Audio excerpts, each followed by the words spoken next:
Welcome to New Thinking for a New World, a Tallberg Foundation podcast. I am Alan Stoga, your host. Each week, I bring you conversations with people who think differently about the great issues that are shaping our world. Geopolitics, disruptive tech, mass migration, the changing climate, culture wars, all of it is grist for our mill. I hope you enjoy listening. I also hope you will let me know what you think and that you join the conversation at tallbergfoundation.org.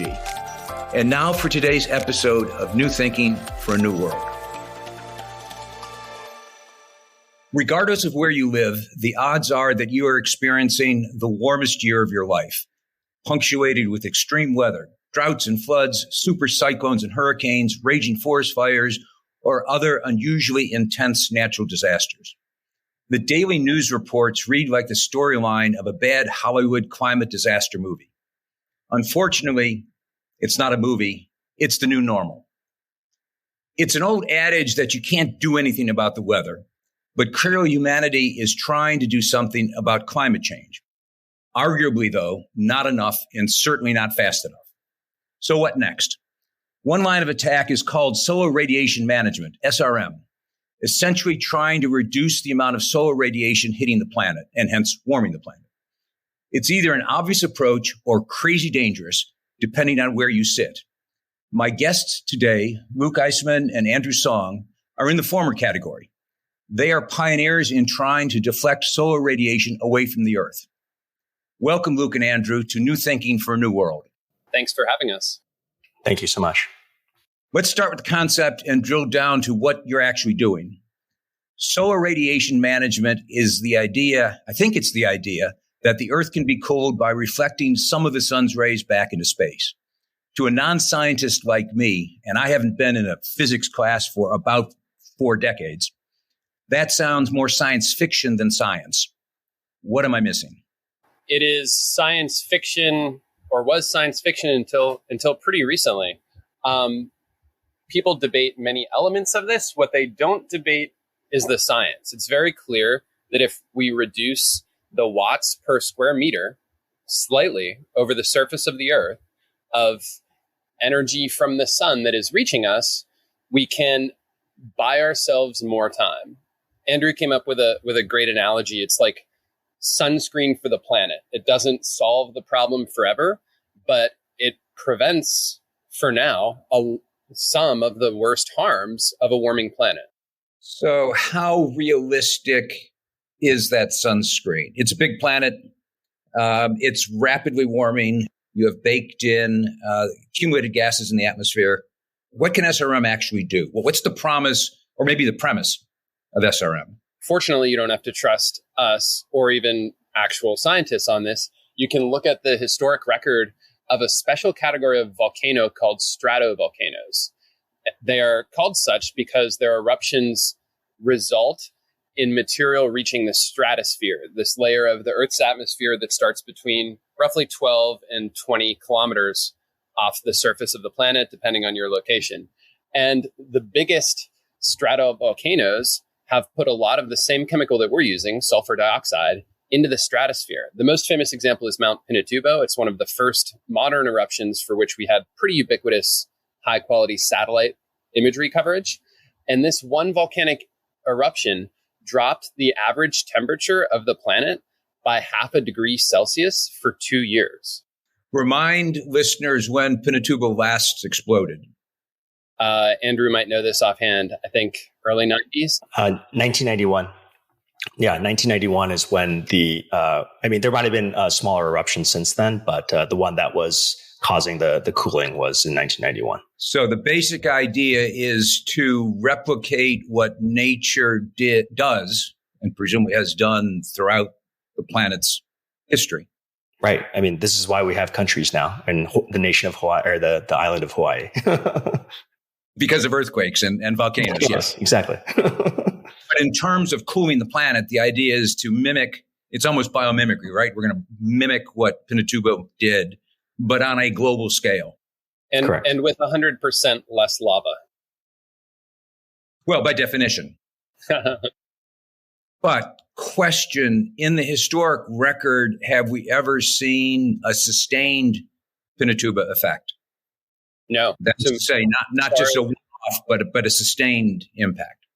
No. Well, we've seen sustained as in this happens over the course of history. And we've seen sustained as in, Pinatubo happened and no huge changes to the atmosphere on a permanent basis occurred. What we've seen is a natural experiment repeated over time. And what we're proposing is really and you got it right away, Alan, it is biomimicry. We need to do, unfortunately, because of our carbon-based geoengineering of the atmosphere over the last couple hundred years, there's an urgency to this. I don't think we should do the slightest bit and wait decades to see if there's the slightest consequence. This is an emergency. People are dying every day because of climate change. This is accelerating. And as a friend of yours and ours has published, we're hitting planetary tipping points where, we should continue to expect the unexpected unless we take dramatic action, like biomimicry of volcanoes in our case. Let me ask you about context. The reason I asked about Pinatubo date is that clearly between 91 and 2023, there has been a dramatic shift in the context. That is to say, the accumulation of gases in the atmosphere, the warming of the planet, et cetera, et cetera. So the last time this happened, it was a very different Earth. Do you worry that in this context, put aside your work for a second, we'll get there. In this context, if we have Pinatubo tomorrow blow at the same magnitude, the consequences could be different because the context is different. And that's a non-scientist asking a science question. I believe that with all of this, atmospheric science is complicated and we are as well non-scientists. The fundamental effect that putting a given quantity of sulfur dioxide into the stratosphere will vary a bit based on wind and exact altitude and latitude of injection. But fundamentally, what we're doing is putting a particle that reflects some solar energy into a layer of the atmosphere above the troposphere. So we're reducing by some amount how much sunlight reaches the planet and how much warming occurs because of that getting trapped there by the extra, more than it normally would because of our CO2 emissions. We also have this interesting unnatural experiment that's occurred over the last decade as the IMO, the International Maritime Organization, has tightened standards for bunker fuel. This is what the biggest ships in the world use. It's a very minimally processed oil. They use it to run their diesel engines. And the IMO required that they reduce the sulfur content and hence the resultant sulfur dioxide from these ships' emissions. And you can actually see in satellite imagery over the last decade, when this regulation goes into effect, the reflectivity. Yeah, so you'll see the reflectivity changes in these patterns going across the ocean. And you'll notice that there's a substantial change in very specific regions like New York to Europe, Shenzhen. It looks very much like this delta in China. It's Shenzhen region. From there directly to LA. And this is exactly where these shipping routes were. So there's actually a measurable, it is very good to be clear that the IMO tightened their standards, in my opinion. Sulfur dioxide emitted at the surface of the planet has substantial impact on acid rain and other measures that are important for human health. However, a downside of this cleaner resultant emissions is a slight and very slight increase in planetary warming from the reduction in sulfur dioxide being emitted. Which does make the point that we're talking about natural systems, highly complex interactions of phenomena that add up to everything that operates on the planet. And that if you screw around with, that's a technical term, one piece of it, good, bad, or ugly, again, good or bad, you get consequences. It's almost butterfly effect time, right? You get consequences that are unintended or imagined somewhere else, as you just said. Much better that the IMO did what they did, but there is a consequence. Yeah, that's accurate. And one of the big uncertainties with this is there appears in the modeling, if we do this on a sustained basis, to be a slight but meaningful negative impact on the ozone layer. So basically, we can choose between dropping the world's temperature back into a safe range and a slight reduction maybe in ozone layer, or we can continue to put our heads in the sand and pretend that we'll violate the laws of physics by magically scaling up direct air capture and clean energy in a way that, the data over the last several decades shows is not happening. Let's come back to the big picture in a moment, but tell me what you guys are actually doing. Yeah, so we sell cooling credits, and a cooling credit is something that we invented. It's like a carbon credit, but instead of dealing with CO2 levels, we just directly deal with temperature. And one cooling credit is roughly based on the best science that we've been able to find, and we explain the scientist math and what we're using. One cooling credit is a commitment by us to deliver 1 gram of sulfur dioxide into the stratosphere, so at or above 20 kilometers. And what that represents in terms of cooling is roughly the same amount of cooling as 1 ton of CO2 produces in terms of warming for 1 year. It's important for people to remember that they're not equivalent timescales. So we talk about a ton year, as some others in the carbon credit space do. And frankly, as everyone, if they're being honest, should do. Okay, so you're delivering cooling credits. How are you doing that? How are you creating cooling credits? It used to be a more exciting and dramatic process. We used to make our own sulfur dioxide by burning and then trying rather unsuccessfully to capture the resultant vapors from burning sulfur. And Chris must have loved that. That must have made you real popular on the block. It was it was some good photos, definitely. There's a lot of theatrics, like Breaking Bad, but now it's pretty boring. We open a valve on a tank of sulfur dioxide and output whatever quantity we'd like into a balloon. We weigh the balloon before adding the sulfur dioxide and then after adding the sulfur dioxide to determine the exact amount. Then we add helium to the balloon until it is as buoyant as we would like. You can measure roughly, and this is what scientific ballooning does all the time, with putting up radiosondes for measuring weather. And even high school science classes frequently will do, they'll put a camera on a weather balloon and then try to get it back afterwards.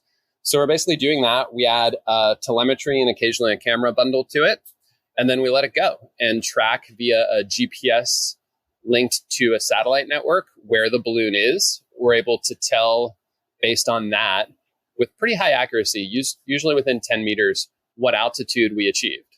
And there is variability based on amount of SO2 we add, exact manufacturing of the balloon, exact amount of helium that we add on the exact height that we achieve.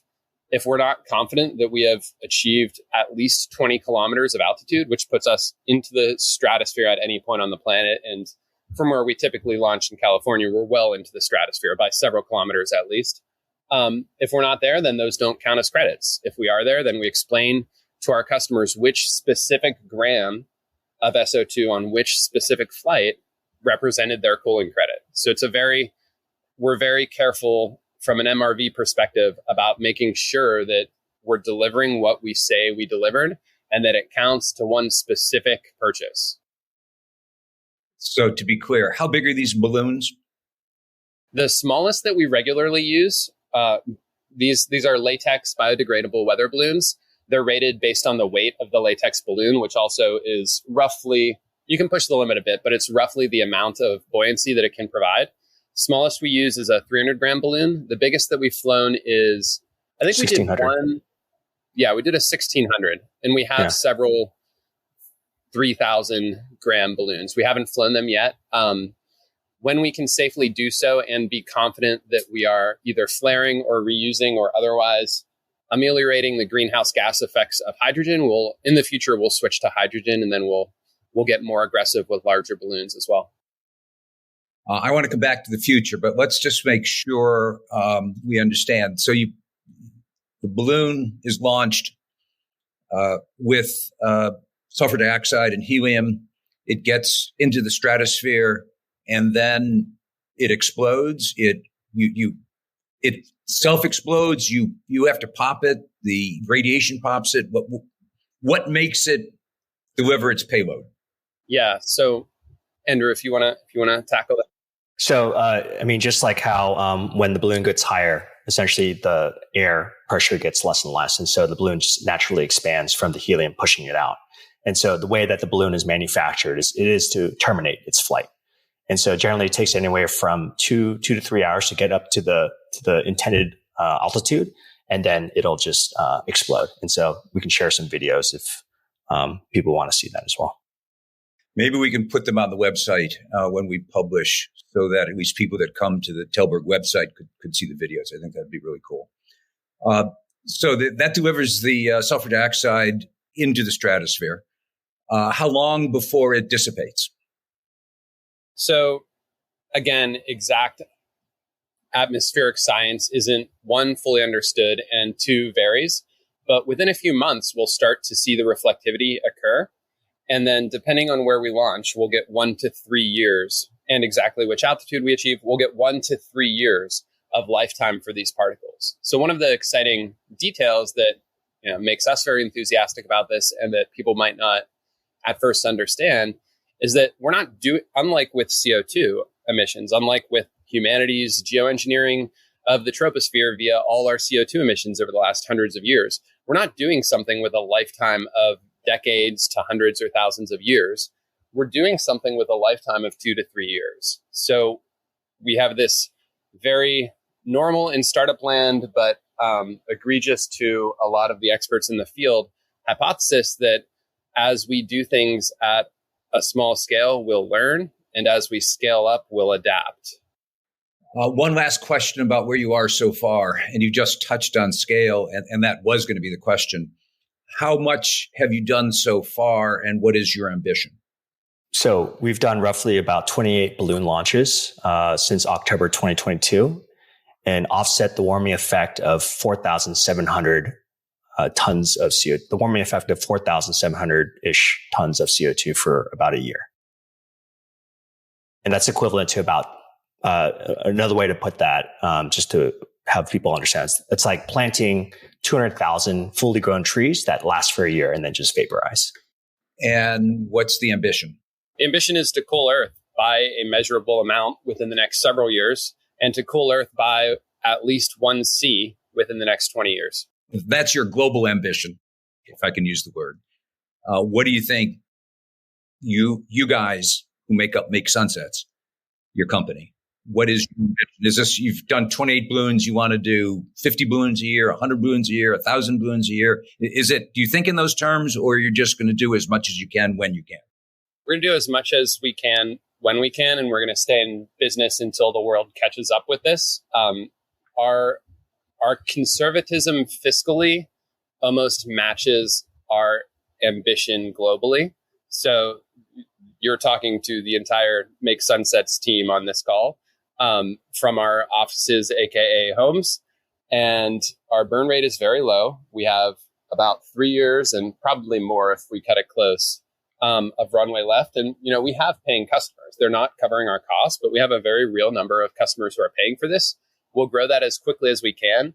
And there's a very real chance that, as crazy as it sounds, we'll get to profitability, more important than the profit, aka able to sustain this indefinitely within the next 2 to 3 years before we run out of money, just based on growing with our early true believers, $30, $40, 3-4 grams of cooling credits at a time, coupled with some companies in some countries who will eventually decide to do something meaningful about global warming, rather than what we hear right now, which, Greta Thunberg is right. It's basically blah, blah, blah, and empty pledges, and not nearly enough to even put a dent in greenhouse gas emissions, let alone actually address the problem at the scale that we need. Thanks for listening so far. I hope you're enjoying the conversation as much as I have. If you haven't already, please subscribe on the platform of your choice and rate us on Apple Podcast. Now back to today's discussion, sponsored by the Stavros Niarchos Foundation, SNF. Clearly, you guys aren't the only ones working in this space, although what you're doing is, I don't know if it's unique, but it certainly is unusual because you're actually doing it. But clearly, there's a lot of people who are thinking about SRM. There's even some testing it. There's a lot of computer modeling going on. Do you stay in touch with others in the field is there a community of whether scientists or engineers or neither of the above who are actively trying to develop this kind of project? Is there a collaboration going on, either intellectual collaboration or otherwise? And if so, how do you participate in that? Yeah, there's some, but there's not as much as I'd like to see.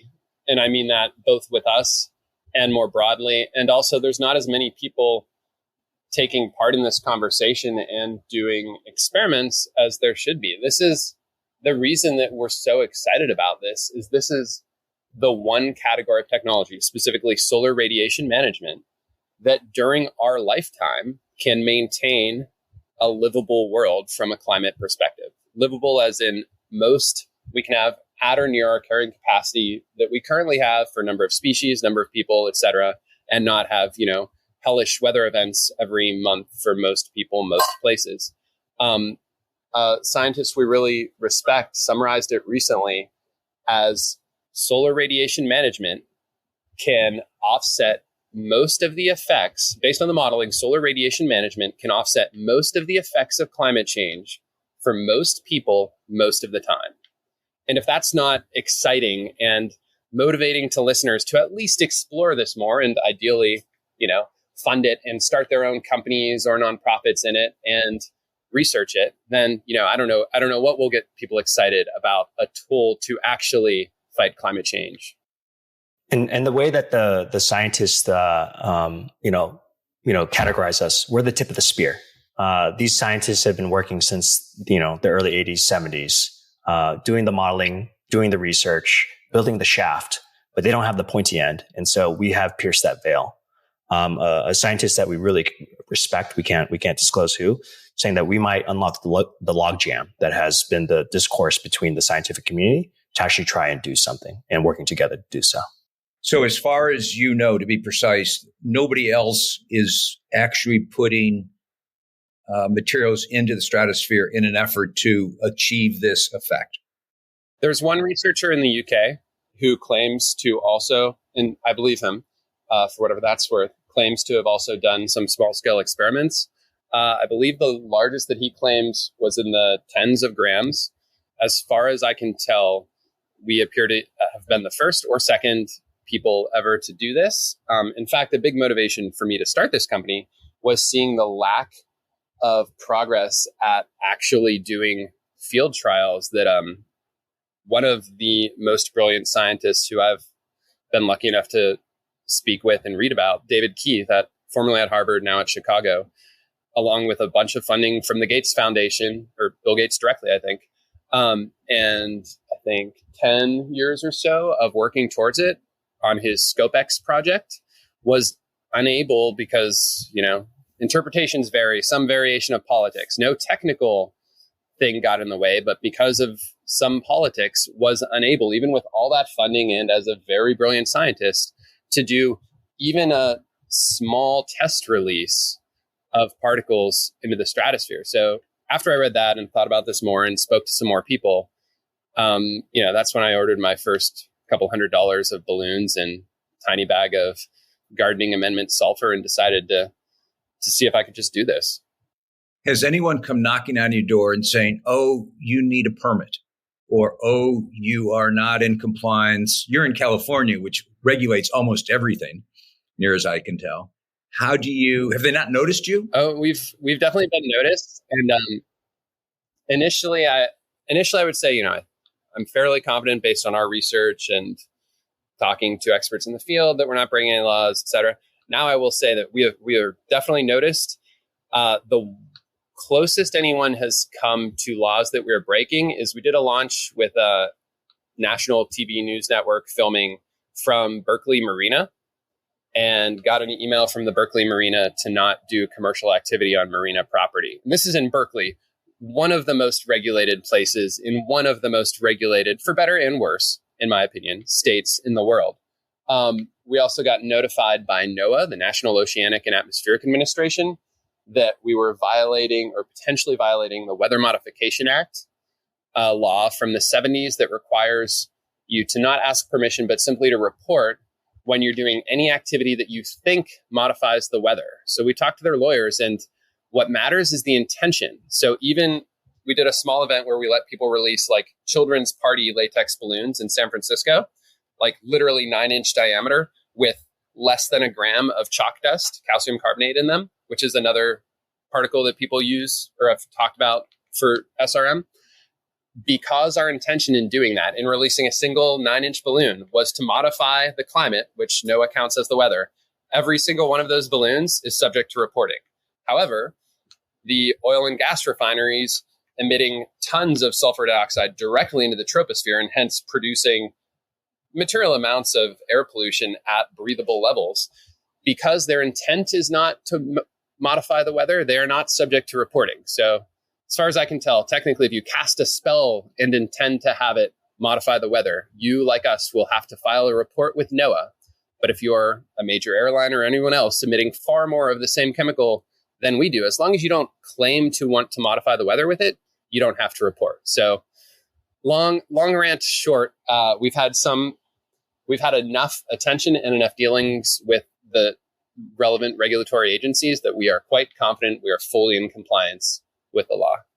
Part of what comes to mind, of course, is we had a few months ago the famous or infamous Chinese weather balloon incidents, which made everyone realize there's all sorts of stuff floating around the country up there. Now, yours is at a higher level, I understand. But I would imagine that bureaucracies being what bureaucracies are, that someone in Washington is beginning to tune up their radar and saying, hey, we need to regulate this, but you're not concerned that that's yet had an impact on you. So you're confident you can continue. I mean, in terms of regulation and geopolitics broadly, I think that there are plenty of people with plenty of concerns. I hope that some more of them will have a little more modesty around it, like I do, and admit that we have no idea what will happen geopolitically. The world is a very weird place. Too often, particularly scientists who are experts in the actual physical science of this, will decide to become social scientists and comment on what they think the geopolitical implications 20 years down the line might be. And I don't know, they might be right, but sure sounds like it's a convenient excuse for many people far more qualified than us to avoid taking the action that, they know they should. Oh, when you raise this issue with people in Washington or in Berlin or in Tokyo, you get all sorts of governance questions. And the short answer is there is no governance globally that is thinking about this, and all sorts of ethics questions. And the ethics, so let's go to the ethics for a second. I suspect you've been asked, what right do you have to do this when there's potentially unknown consequences, the butterfly effect, that are beyond your ability to manage? Yeah. After this phone call, I'm going to turn on my pickup truck and drive to an airport. And that geoengineering has no meaningful global regulation is the problem. And if we'd put a price on carbon globally that was meaningful back in the 90s or maybe even in the early 2000s, we could not be in this position. We could have fixed this problem with global governance of geoengineering, including carbon dioxide emissions, but we didn't. And if we do that, then if there's global governance of geoengineering broadly that is competent in having any meaningful impact, then like Andrew and I can happily go work on something less controversial, aka anything else that I could think to work on. We used to sell software and hardware, so right. Until then, we can't use the lack of governance as an excuse not to take action. And let me be clear, this is unlike marine cloud brightening and some other technologies that people talk about. This is not something where directionality is unclear. Marine cloud brightening, from my limited understanding, depending on the exact droplet size, it's unclear whether putting clouds of salt water via pumps above the ocean, whether that will increase or decrease net global temperatures. Many think, and some models indicate, that it will actually increase, if the particle size is too large, it may actually increase net global temperatures. We are not like that. No one debates the directionality of whether putting sulfur dioxide into the stratosphere creates cooling. It's not like we're going to do this and suddenly the world will be warmer. The direction is very clear, and that's what gives me so much confidence in us moving forward at the small scales that we're at. And based on the leading scientists we talk to, no one has meaningful objections about unintended side effects up to 0.5 degrees Celsius. I'm quite confident that we can cool the world consistently by 0.5 C without any real surprises. Above that, people talk about some things that we'll want to, monitor and be careful about.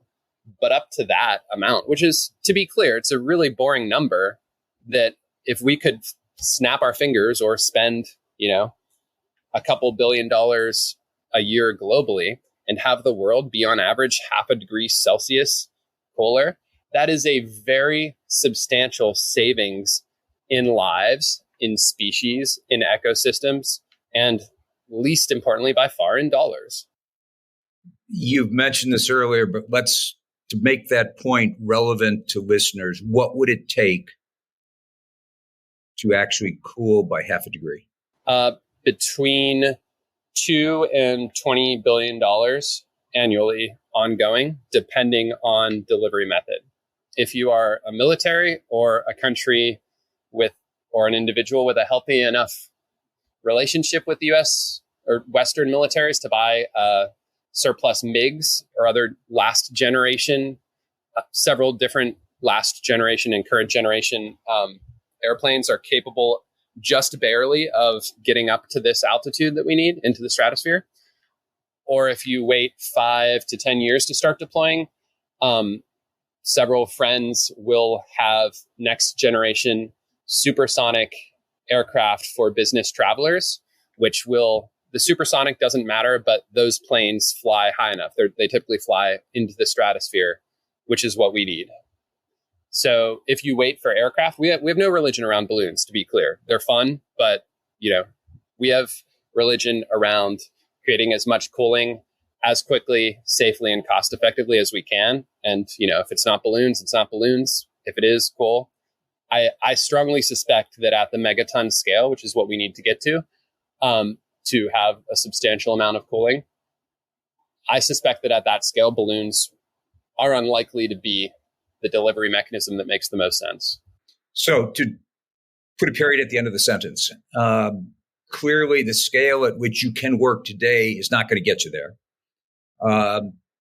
In the truest sense, you're piloting by, to quote an old advertising adage, just doing it. My interpretation of what we've talked about for the last half hour is that you firmly believe both of what you're doing is good, but also that if you do it, it will help push the envelope and the scale could follow. Yeah, I think you're not looking to raise enough money to buy hypersonic jets. Yeah, I mean, that's what the market will, if the market will bear, the market will bear it, right? At the end of the day, as Luke has said, we have about 2 to 3 years of runway. And so if we are not able to get enough people to buy these cooling credits, either through individuals, corporations, or governments, we go away. And so it's if people want this. If people don't want this, then clearly the market has decided. I'm less confident in the market and its decisions these days than I am in a lot of other things. So let me end there and say that it's absolutely fascinating conversation. I'm not a scientist.